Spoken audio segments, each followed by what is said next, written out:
अस्सलाम वालेकुम फ्रेंड्स, मैं हूं उस्मान अशरफ और आप देख रहे हैं बिज़नेस आइडियाज़ उर्दू। दोस्तों, गुजरांवाला के करीब सादोकी में अनीस इंजीनियरिंग वर्कर्स पर मेरा जाना हुआ, जो कि अपनी मशीनें खुद तैयार करके मार्केट में लॉन्च कर रहे हैं। तो आज की इस वीडियो में हम जानेंगे इनसे ये मसाला पैकिंग मशीन के हवाले से, जो कि ना सिर्फ मसाला पैकिंग के लिए इस्तेमाल होती है बल्कि दीगर मकासद जैसे सलांटी पैक करना, नमक पैक करना, इन कामों के लिए भी इस्तेमाल हो सकती है। तो चलिए जानते हैं इनसे इस मशीन के बारे में। अच्छा वैसे भाई, सबसे पहले तो मुझे ये बताइएगा कि ये मसाला जात के अलावा और भी चीज़ें इसमें पैकिंग हो सकती हैं या सिर्फ ये खास मसाला जात के लिए है? जी उस्मान भाई, इसमें काफ़ी सारी आइटम जो है वो हम पैक कर सकते हैं, लेकिन ये कस्टमर ने मसाला के लिए बनवाई हुई है। तो इसमें हम मसाला भी पैक कर सकते हैं, सलांटी भी पैक कर सकते हैं, निम्को भी पैक कर सकते हैं। कोई भी प्रोडक्ट जो है वो पाउडर फॉर्म में हो या सलांटी की शेप में हो, हम इसको इसमें जो है वो पैक कर सकते हैं। उसमें सिर्फ ये चेंज करना पड़ेगा इसे? क्योंकि ये हर एक प्रोडक्ट की जो है वो उसकी मतलब पैकिंग साइज़ उसकी जो है वो प्रोडक्ट का हर एक का अलग अलग होता है। तो उस लिहाज से जो है वो ये हमें थोड़ा सा चेंज करना पड़ता है, फोल्डर चेंज करना पड़ता है, इसको हम फोल्डर बोलते हैं, ठीक है। फोल्डर चेंज करना पड़ता है और ये रैपर चेंज करना पड़ता है। उस लिहाज से फिर जो है हम कोई भी प्रोडक्ट जो है वो देने से पहले मुझे ये बता दीजिएगा कि ये वर्किंग कैसे करती है, कि इसको चला के अगर थोड़ा दिखा दें तो ज़्यादा बेस्ट रहेगा। जी भाई, आपको ऑपरेट करके दिखाएंगे। जी सर, ये मेन मोटर का बटन है, यहाँ से ऑन करेंगे तो मशीन चल पड़ेगी, यहाँ से बंद हो जाएगी। ये बगैर पुरसा के साथ करेंगे, अभी जितनी मर्जी लेंथ कम बड़ी करते हैं। ये यानी डबल डबल पैकेट निकालने का? ये बड़े लेंथ निकालेंगे। ठीक हो गया। अच्छा, ये एक लड़ी की तरह ही निकालती चली जाएगी या इसमें ये काटती भी है? काट भी सकते हैं, यहाँ से इधर को आगे करेंगे तो लड़ी काटना शुरू कर देंगे। ठीक हो गया। और इसमें जो एक्सपायरी डेट होती है वो साथ साथ लिखी जाती है या वो साथ साथ लिखी जाएगी? यहाँ पे लग जाएगी एक्सपायरी डेट, वो यहाँ से इसका पंच लग जाएगा, साथ साथ आएगी, इसके हर पैकेट के ऊपर आएगी।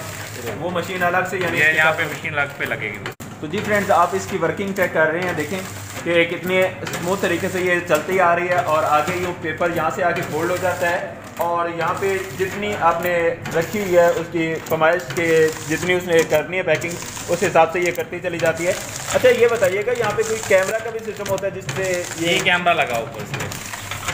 अच्छा, ये कैमरे के ज़रिए पता चलता चला जाता है इस मशीन को कि कहाँ से इसमें पैक करना है, किस हिसाब से करना है। अच्छा, अगर कैमरा ना लगाया हो तो उससे क्या नुकसान हो सकता है? बगैर फुट हो जाएगी। जितनी लेंथ चाहिए यहाँ से लेंथ सेट कर ले इसकी, वहाँ पे इसको जितनी लंबाई चाहिए वहाँ छोड़ दे, जितनी लंबाई निकालता रहेगा। बगैर कैमरा के भी काम चल सकता है? चल सकता है, ठीक है। लेकिन कैमरा लगाना ज़्यादा बेस्ट है ताकि ये जहाँ पे उसने अपना डिज़ाइन बनाया हुआ है या अपना लोगो लगाया हुआ है वो कहीं वो पैकिंग वाली जगह पे ना आ जाए, तो इसलिए कैमरा लगाना ये ज़्यादा बेस्ट होता है। अब इसका वज़न किस तरह इसको पता चलता है कि कितना वज़न मैंने पैक करना है? क्या इसका तरीकाकार होता है? वज़न सर, इसका 2 पीस निकालेंगे तो आपको ये देखिए नीचे चूड़ी लगी हुई है इसकी, इसको ऐसे घुमाएंगे तो ये ज़्यादा करती रहेगी पैकेट, वज़न ज़्यादा कर निकालेंगे। इधर को करेंगे तो पैकेट कम छोटा हो जाएगा, वज़न कम हो जाएगा इसका। अच्छा, इसमें कोई कप्स का भी हिसाब होता है कि कप्स छोटा बड़ा होने से? कप भी लगा ले इसमें, जितने वज़न डालेंगे आप चाहते हैं कि 20 ग्राम का निकालें, 20 ग्राम के कप लगा लें इसके अंदर,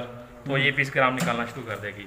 20 निकालें, 30 निकालें, कप लगाते रहें जितने मर्जी। और कप चेंज भी हो सकते हैं? चेंज भी हो सकते हैं इसके। ये बताइएगा सबसे छोटा कप कितने ग्राम का लग सकता है और बड़े से बड़ा कितने ग्राम का लग सकता है? बड़ा जो होगा वो मशीन के हिसाब से होगा। अगर मशीन छोटी होगी और उसके ऊपर आप कहेंगे 1 किलो निकालना है, वो नहीं निकलेगा, उसके ऊपर आधा किलो हो जाएगा इसके ऊपर। इस मशीन पे बड़े से बड़ा कप कितने का निकलता है? इसके ऊपर 500 ग्राम हो जाएगा बड़े से बड़ा, और छोटे से छोटा जो है इसमें 20 ग्राम 15 ग्राम आ जाएगा। अच्छा, वैसे इसमें ये बताइएगा कि जैसे यहाँ पे तो कप्स लगे हुए हैं, कप्स के जरिए इसको मेजर कर रही है कि कितना कितना इसमें डालना है। तो बाद मशीन ने इस तरह की भी देखी गई है कि जहाँ जिनका बटन पे सारा सिस्टम होता है कि आप लिख देते हैं उसमें कि इतने ग्राम इसमें जाए तो उस हिसाब से वो उसमें डलता चला जाता है। तो वो आपके पास वो मशीन भी अवेलेबल है या कि नहीं? जी उस्मान भाई, वो मशीन भी हम प्रोवाइड करते हैं, वो भी हम मतलब देते हैं कस्टमर को एज ए कस्टमर डिमांड। लेकिन वो थोड़ी सी मतलब उसकी कास्ट जो है वो ज़्यादा होती है, महंगी होती है, क्योंकि उसमें वो सिस्टम जो है वो दूसरा लगा होता है। लेकिन वो पाकिस्तान में इतनी ज़्यादा जो है वो मतलब लोग उसको नहीं ले रहे, क्योंकि वो महंगी बहुत ज़्यादा होती है और इसके भी फंक्शनैलिटी जो है वो सेम ही होती है। तो इसमें और उसमें कोई फ़र्क नहीं होता, इसकी कोई वेरिएशन में और उसकी में। तो बाकी वो भी मिल जाती है। वैसे अब अगर कोई मसाले का कारोबार शुरू करना चाहता है तो वो मसाला कहाँ से हासिल करेगा, इस हवाले से भी बता दीजिए। मसाला मतलब मुख्तलिफ शहरों की जो मंडियाँ होती हैं वहाँ से आपको मसाला वगैरह मिल जाता है। मसाला मिक्स हुआ भी मिल जाता है, जो खुद आप बनाना चाहते हैं वो आप खुद भी जो है वो सारे मसाला जात दे के आप मिक्स भी कर सकते हैं। अगर कोई खुद तैयार करना चाहता है तो उसके लिए कोई है आपके पास मशीनरी वगैरह, कोई चक्के वगैरह जिसके ज़रिए उसको बनाया जा सके? जी उस्मान भाई, हमारे पास मसाला जात के लिए हमारे पास ग्राइंडर्स भी होते हैं जो मतलब मसाला को जो पीसते हैं, बारीक करते हैं, पाउडर फार्म में लेके आते हैं और उसको मगर मोटा रखना चाहते हैं, जैसे सुरख मिर्च होती है उसको दादड़ मिर्च भी बोलते हैं, उसके लिए भी हमारे पास ये चक्कियाँ ग्राइंडर्स वगैरह होते हैं। और बाकी जो वैरायटी होती है जो मसाला जात के लिए, जैसे मसाला मिक्सर मशीन होती है वो भी हमारे पास होती है। है मसाला मिक्सर, इसमें हम मसाला भी मिक्स कर सकते हैं। इसमें मतलब ये मुख्तलिफ पर्पज़ के लिए जो है वो इस्तेमाल होता है, सिर्फ मसाला मिक्सर के लिए ये इस्तेमाल नहीं होता। इसमें हम केमिकल्स वगैरह भी हम मिक्स कर सकते हैं, इसमें सर्फ भी मिक्स कर सकते हैं, इसमें जानवरों की जो मतलब होता है ये वंडा वगैरह होता है उसके लिए भी ये इस्तेमाल हो जाता है। लेकिन अगर हम इसको फूड के लिए इस्तेमाल करेंगे तो फिर हम इसको जो है वो हम स्टील में बना के देंगे, उसका ये सारा भी स्टील में होगा, ये सारा जो है वो मतलब स्टील में होगा, तो ये मतलब चीज़ यही वाली होगी। अच्छा ये बताइएगा इसकी मोटर कितने हार्स पावर की लगी हुई है? इसमें 2 HP की जो है वो मोटर लगी हुई है। ये आम यानी घर की बिजली से चल जाएगी? जी हाँ, घर की बिजली से जो है ये सिंगल फेस पे जो है ये चल जाएगी। वो मशीन जो है पैकिंग मशीन जी वो भी 3 फेस पे चलेगी या सिंगल? जी वो भी सिंगल फेस पे चल जाएगी, यानी घर वाली जो जी हाँ, मीटर लगा होता है उससे जी, वो चलेगी।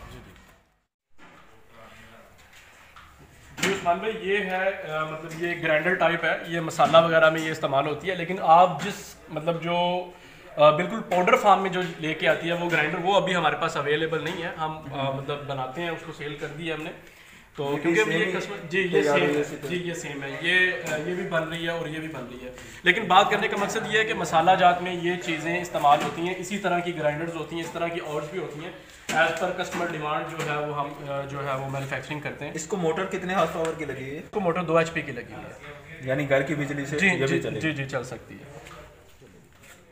अच्छा ये बताइएगा कि अगर कोई बिजनेस स्टार्ट करना चाहता है ये मसाला जात का, तो कितनी रकम उसके पास हो तो उसे ये काम शुरू कर लेना चाहिए? जी उस्मान भाई, उसके लिए एक तो ये पैकिंग मशीन रिक्वायर्ड होती है, और ये मशीन की जो प्राइस होती है मतलब इसकी जो प्राइजेज हैं, जैसे ये स्टील में बनी हुई है, कुछ MS बॉडी में होती है मशीन, तो इसमें इस लिहाज से इसकी जो प्राइजेज में काफ़ी मतलब फ़र्क होता है। तो ये मोस्टली जो है ये तकरीबन 1.5 लाख से शुरू होकर 2 लाख तक ये मशीन चली जाती है। एक तो ये इन्वेस्टमेंट हो गई जो आपका एसेट की सूरत में होती है, मतलब मशीन तो आपने ले ली, ये आपकी रकम, आप इसको बॉन्ड तो नहीं कह सकते, मतलब ये आपका एसेट हो गया। एक तो ये प्राइस हो गई। इसके अलावा मार्केट से आप जो है वो बना बनाया मसाला लेके भी आप पैक कर सकते हैं। वो आप देख लें कि आप कितने का लेना चाहते हैं, 20,000 का लेना चाहते हैं, 50 का लेना चाहते हैं, वो तो मतलब जो है वो सर्कुलेशन में आ जाता है पैसा। उसके अलावा ये एक रैपर की ज़रूरत होती है, ये भी मतलब रैपर बना बनाया भी मिल जाता है। अगर आप अपने ब्रांड के साथ, अपने नाम के साथ इसका रजिस्ट्रेशन करवाना चाहते हैं तो ये फिर एक थोड़ा सा मतलब लेंथी प्रोसेस हो जाता है। इस पर मतलब तो जी फ्रेंड्स, यहाँ पे मैं बताता चलूँ कि अगर आप अपने नाम से अपने ब्रांड रजिस्टर करवाना चाहते हैं तो एक वकील साहब का मैं नंबर ऊपर दे दूंगा स्क्रीन पे भी, या डिस्क्रिप्शन में देख लीजिएगा, वहाँ पे नंबर दिया गया होगा। उनके ज़रिए आप रब्ता करके अपने ब्रांड जो है रजिस्टर करवा सकते हैं। उसमें मुख्तलिफ चीज़ें हो सकती हैं। आप अपना सिर्फ इंडिविजुअल काम करना चाह रहे हैं तो फिर किस अंदाज में रजिस्टर करवाएंगे वो भी वो बता देंगे। अगर आप फर्म में रजिस्टर करवाना चाह रहे हैं, इस पर भी तकरीबन ज़्यादा खर्चा नहीं होता, 20 के लगभग ही होता है, 20,000 के लगभग फर्म रजिस्टर भी हो जाती है। इसके अलावा कंपनी रजिस्टर करवाना चाहें वो भी आपको सारा तरीकाकार दे दिया जाएगा। वो रजिस्टर करवाने के बाद आपने बनवाने होते हैं अपने सिलेंडर्स। सिलेंडर जो डिजिटल सिलेंडर्स हैं वो तकरीबन 15,000 में एक सिलेंडर बनता है, जो अच्छे वाला डिजिटल सिलेंडर है। 60,000 में ये 4 सिलेंडर बन जाते हैं। 4 सिलेंडर में आप जो है ये प्रिंटिंग करवा सकते हैं। आगे प्रिंटिंग फिर कितनी करवानी होती है? मिनिमम जो आप अगर प्रिंटिंग करवा सकते हैं, जहाँ से भी आप करवाएंगे, आप 100 kg से कम आपको नहीं कोई करके देगा। अक्सर लोग जो हैं वो 300 से 400 kg करके देते हैं, लेकिन हमारे पास कुछ हैं ऐसे रवाबित भी जो 100 kg तक भी कर देते हैं। अगर आप हमसे करवाना चाहें तो नीचे डिस्क्रिप्शन में वो भी नंबर मौजूद होगा, रब्ता कर लीजिएगा। प्रिंटिंग भी आपको करवा दी जाएगी, 100 kg तक आप इसकी प्रिंटिंग करवा सकते हैं। इट मीन्स के आपका तकरीबन खर्चा जो प्रिंटिंग पे आएगा वो 55,000 रुपया आ जाएगा, क्योंकि 550 रुपये पर kg के हिसाब से लिया जाता है।